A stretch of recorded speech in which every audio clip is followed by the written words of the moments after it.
El Chapo, and that was her first client out of law school. How crazy is that, huh? That's nuts. That was amazing. But I do have to wonder, what kind of parents would give their daughter the middle name of Colon? I don't know. That's a good question. I'm not going to go there. I don't know. Maybe that has something to do with the fact of why she represented Jeffrey Epstein. But anyway, that's another story for another show. All right, Mr. Basham, we always have you on. You are plugged into what's going on as far as the Trump administration and this coronavirus and the response. So I want to play you a little bit of audio, Doug, and then I want to get your thoughts on this. So Trump, as you know, the last several days, he has been blaming the WHO for mismanaging the coronavirus response. I want to play you a little bit of this audio from his press conference, and then I want you to respond. Here it is. Had the WHO done its job to get medical experts into China to objectively assess the situation on the ground and to call out China's lack of transparency, the outbreak could have been contained at its source with very little death. This would have saved thousands of lives and avoided worldwide economic damage. Instead, the WHO willingly took China's assurances to face value, and they took it just at face value. So what is your response to that, Doug, when you hear Donald Trump putting blame on the WHO? Well, it's just the latest on his list of who he can blame and who he can avoid taking responsibility by blaming. I thought the most hilarious thing is when he said he's cutting off funding because the WHO was China-centric. I mean, that's just hilarious when you consider Trump was praising China all along for their transparency and what a great job they were doing. And, of course, President Xi is a friend of his. So, I mean, I just think it's hilarious that he is lacing into the WHO for taking the same position he did. Well, he was praising China because he thought that they were telling the truth at the time, and because it's a very fluid situation that has changed over the last couple of months, Doug.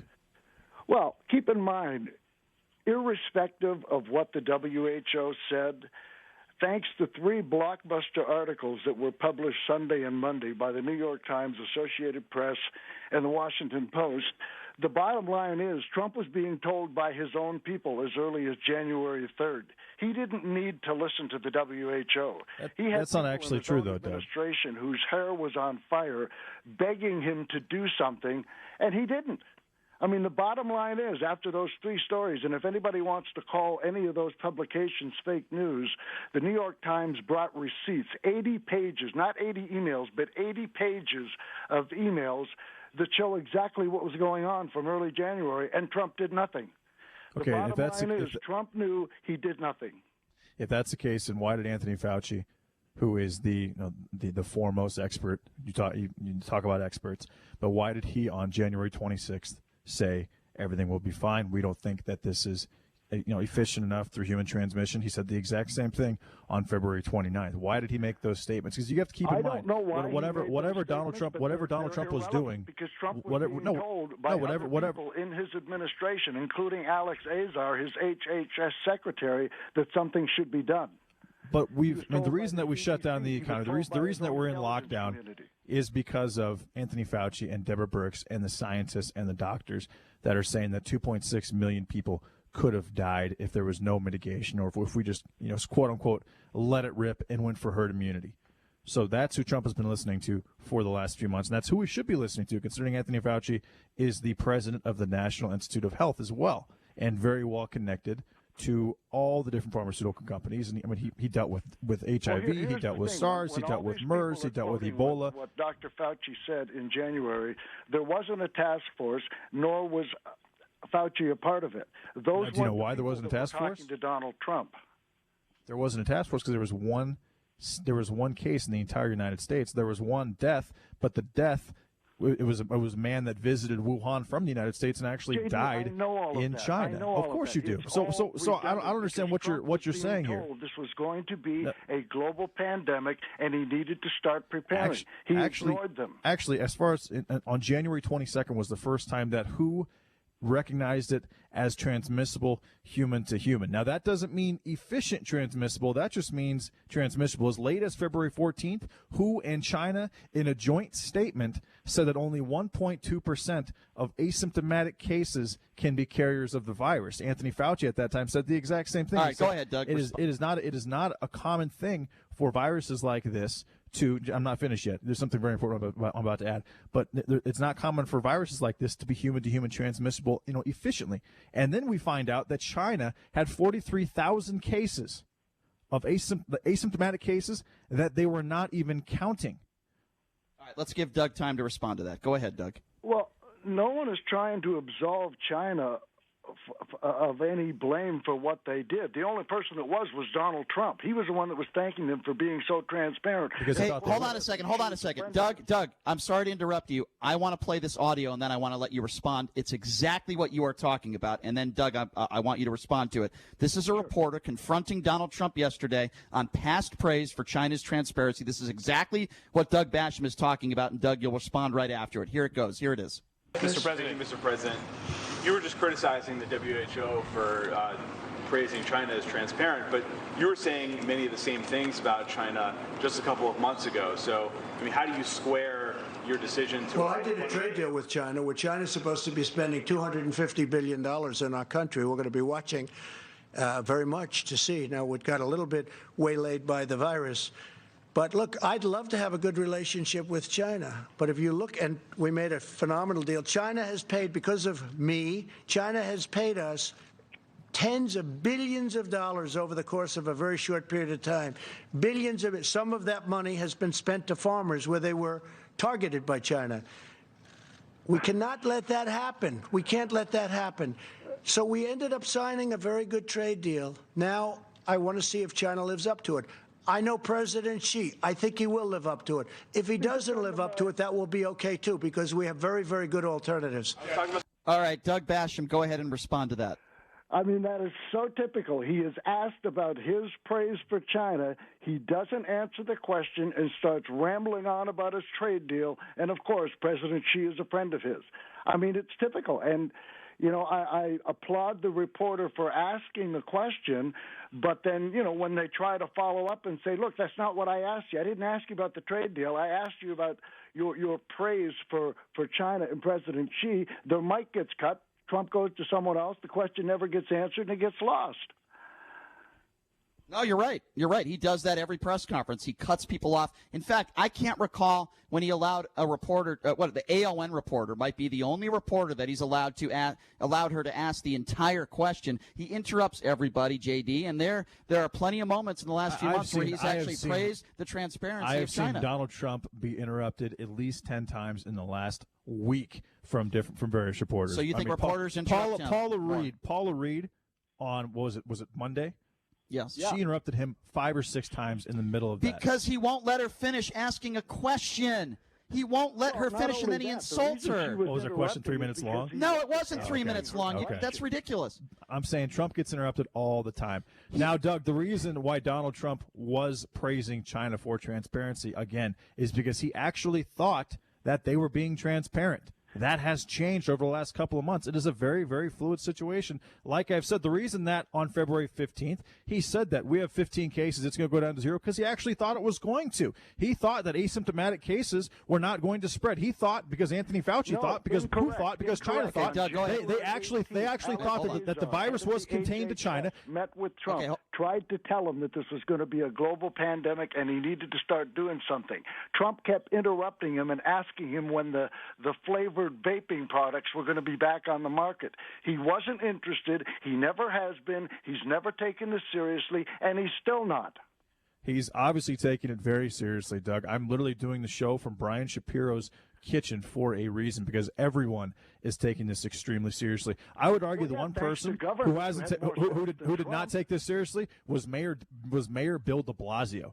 And basically the entire state of New York, because they didn't go into lockdown until they had 7,000 cases. Mayor de Blasio on March 3rd said, and I quote, "Hey, go back to work, live your life, New Yorkers. It's okay." And now New York has 203,000 cases, and they're trying to get so much money from the government that they're padding their cases by adding 3,700 cases that weren't even confirmed positive to their death toll. Doug, go ahead. Your turn. Well, just so you know, Brian, the EMTs in New York say that on a normal day they respond to like 20, 25 calls. Last week they were responding to upwards of 300 people who were dying in their homes but weren't tested and were just put away on a slab who died of the virus. So I want to ask you a little bit. I did a big thing on my show on Saturday about that very topic, how the count in New York was actually being underreported because of that very thing. Well, and those were actually considered cardiac arrest deaths initially. They were not considered COVID-19 deaths. They were considered deaths. Well, sometimes the heart is a part. Sometimes it's a cardiac arrest situation. Most of the time, it's actually acute respiratory distress syndrome. How do you know that? Which your lungs are flooded. How do I not know You're that? saying the coronavirus might not have caused these deaths? I'm saying that it may have, it may not have, but I don't think that that's worthy of adding it to the death toll. So you think if somebody has underlying health conditions, heart issues? No, I'm saying they weren't. If I can just finish can just finish my question, thank you. You're saying that some people that might have underlying health conditions, they get the coronavirus and they have cardiac arrest. You're telling me you don't think it's fair? No, you're misinterpreting what I'm saying. If I can just finish my question, you don't think it's fair to put that coronavirus down as the death? Brian, they were not ever tested. Okay. But if they weren't tested, they weren't tested. They were running a fever of 100. They had 3,700 people that were never tested positive for the virus, Brian. Doug, explain. So no, I don't think they should be considered COVID-19 deaths. Doug, no, why would I? Doug, well, what Doug just said. Doug, go ahead about the fever and what the families are saying. Go ahead, Doug. Well, yeah, when the families tell the people that come to collect the dead bodies in the home that they were having trouble breathing, that they had fever of 104, I mean, it's pretty obvious what it was. Yeah, I agree with Doug. I mean, let's be intellectually honest. What do you mean intellectually honest? Brian, they weren't tested for the virus. Right, and you know what? Okay, they weren't tested for the virus. So in my opinion, then they shouldn't be considered death toll. Okay, well, there's about 30 million people that haven't been tested for the virus either, but yet you've said on the record you're okay with everything opening up May 1st. Okay, now I'm going to ask you. So you think, Brian, that 31 million people have the virus in the United States? That's ridiculous. Never said that. You just said 30 million people haven't been tested for it. And there's a reason why I say that. Because that actual number is 327 million. And there's a reason why I say that. The reason why I say that is because, yes, I believe many of those people should be tested because you don't know if you're carrying the virus. Right. And if you want these people to go back to work, as many Republicans do at the very latest May 1st, then, yes, I believe everybody should be tested.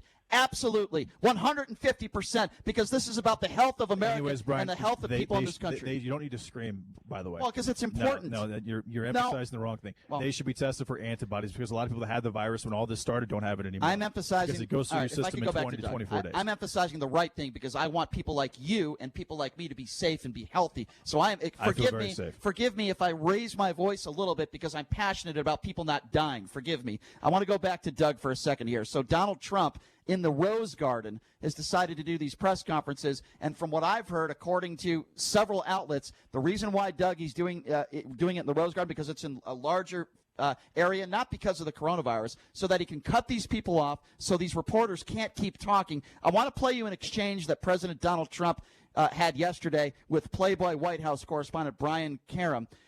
He's almost walked out of the press conference. Listen to this exchange, and then we'll talk about it. President. Thank you. Today, 600,000 cases, 25,000 deaths. I know you want to blame the WHO, but I've spoken to hundreds of people across the country in the last few weeks who say they still can't get tested and that they aren't social distancing because so the governors, Excuse me. I know your question. You ready? The governors are supposed to do testing. It's up to the governors. Go ahead. Please. Mr. President, go ahead, please. Quiet. If we could just get back to May 1. Mr. President, they are following your lead, that they are not social distancing. The governors are doing the testing. It's now not up, and it hasn't been up to the federal government. Go ahead. Mr. President, I have a quick follow on the WHO, but if May 1... I told them when they put this guy here, it's nothing but trouble. He's a showboat. If you keep talking, I'll leave, and you can have it out with the rest of these people. If you keep talking, I'm going to leave, and you can have it out with them. Just a loudmouth. Go ahead. Yeah, my response to that, Mr. President, is go ahead and leave because nobody wants to hear you talk. We want to hear the experts. And you Doug, are absolutely incorrect Doug, on that, Brian. No, I'm correct. You are Doug, totally incorrect. That's why many media outlets. And do you know why he brings up ratings? He brings up ratings because MSNBC and CNN, if they, what he's saying is, you know what? People want to watch me, and if you hate me that much, you're going to shoot yourself in the foot by not showing me on your news network. So it's very you're appropriate to talk about ratings. That's so why now you're defending the ratings comment during a pandemic. I am, yeah. Okay, well, that is absurd. Of course it is. You are defending him talking about ratings I'm telling you, and how many people are watching him when people are dying. What he is saying is, all these news networks are literally costing themselves money, which they are doing. Are you all right, Brian? You going to sigh? No, okay. To me, that's one of the worst things you've said in months during this coronavirus. It's not at all. You're okay with the president talking about ratings? I'm literally explaining why he's saying what he's saying. And it's absurd what you're saying. You are definitely entitled to your own opinion. The reason he's bragging about ratings is because he's an insufferable narcissist who only sees this whole pandemic in through the lens of how it affects him and how he looks. And he thinks bragging about ratings makes him look good. There's no other reason why he's doing it, and it is disgusting at a time when thousands of Americans are dying for him to be bragging about ratings. There's no excuse good enough that justifies that. Again, I just think he's talking about the ratings because he is saying these companies are literally costing themselves a lot of money, a lot of business by not broadcasting it. No, there's no nuance or depth with Donald Trump. Once you acknowledge who and what he is, it's real easy to describe or explain the things that he's doing. And there's only one reason he's bragging about his ratings is because he is so unfit and incompetent as to realize that it's a horrendous thing for him to say. When you have a person who's leading this country that has zero shame and will brag about his ratings and his Facebook placement in something that's supposed to be a coronavirus update, that person is unfit and dangerous. I agree, and I want to add something else here, if I may. Barack Obama put out a video yesterday, his support for Joe Biden, but the first 3 or 4 minutes of that video was emotion and empathy for those who have died, those who are suffering. It was emotional to hear him talk about that and the empathy that he showed, because I do believe he does care. I haven't seen that from Donald Trump, that kind of empathy. Yeah, he'll give out some numbers, he'll give out some figures. And you know why you won't see that from him? Because, as I've said in the past, Donald Trump is a textbook sociopath, and the defining characteristic of a sociopath is an inability to feel empathy, because they see every single thing in this world through the lens of themselves. That's all they care about. That's why even when he starts, there's times when he's done some token mentions of the people that have died. They have all the warmth, of roadkill. There's just no empathy there because he is incapable of demonstrating. You're perceiving him as having no empathy. Now, what about yesterday when he said it was the hardest decision, basically the worst day of my life was when I found out, or when I was under the impression. Come on, J.D. Were you actually convinced? Hey, Doug, let me finish my statement. But when he said that, it was the worst day of my life was when I actually thought that the United States was not going to have enough ventilators. How was that not empathy? How is that not empathetic? First of all, just because you don't think it was? For Donald, you got to let him answer the question. For Donald Trump to say that, he already basically answered in the middle of me asking it. So for Donald Trump to say that is very, very un-Trumpian of him, so to speak. But now you can't give him credit for that. You made your point. Let him answer it now. Go ahead, Doug. It was very Trump-writerish of him. Somebody wrote it for him, and he read it with all the sincerity of a dead pile of meat. There's no sincerity there. There's no empathy because he is incapable of that. J.D., honestly, with all due respect, you think that in the last few months, Donald Trump, as the leader of the free world and the president of the United States, has shown an enormous amount of empathy? I didn't say it enormous. You like to turn these things around and add words like enormous. I didn't say enormous. If I could just finish my question without you interrupting me for the 80th time in the last 30 minutes, please let me finish my question, and then I will not interrupt you. I promise you. I need to be there sitting between you guys. Okay, do you think that I won't even use the term enormous. Do you think the president has shown a sufficient amount of empathy for those Americans who have died, those Americans who have lost their job, those Americans who have lost loved ones and who are grieving right now? Can you look at me with a straight eye, press conference after press conference, day after day, and tell me the president of the United States has shown an efficient amount of empathy? I think that yesterday what he said. I'm not asking about yesterday. Well, I'm answering about yesterday, Brian. As a whole, that wasn't the question. Well, I'm not going to answer that question. So you're not going to answer my question? No. Okay. Because to me, because I know what the answer is. I know that every single day he goes up there for 90 minutes and he talks about what's going on, and then he gets angry at reporters who get angry at him. That happens every single day. He talks about how it's horrible. He calls the scourge. He talks about the death toll. He talks about all these different things every single day. And honestly, Alex Azar, whatever happened with Alex Azar, it's all about Anthony Fauci. Anthony Fauci is the infectious disease expert. Yes, it is. Anthony Fauci wasn't part of the picture in January. Alex Azar was. The CDC was. His intelligence community was. You know that China actually the CDC wanted people to come down there on January 6th, and China told them they couldn't come until February 14th? Did you know that? They tried to investigate this on multiple occasions. What happened there? Why is that not being factored China in? would not allow us in there to send right. our own people and investigate this virus. Trump thanked China for being so transparent. Because he thought that they were being think. transparent. He thought that they were not lying about their death toll. He thought that they were not lying about their cases. He thought that they were not incinerating thousands of people and not telling anybody about it. He thought that it wasn't actually human-to-human transmissible. He thought that asymptomatic cases weren't able to actually. Yes, he did. He thought he was under the impression based on misinformation from China. Hold on. It isn't my opinion, Brian. Okay, well, it isn't my opinion. Let's find out why Doug disagrees with you, because I can't hear both of you at the same time. That's JD's thought. Doug, what do you say to that?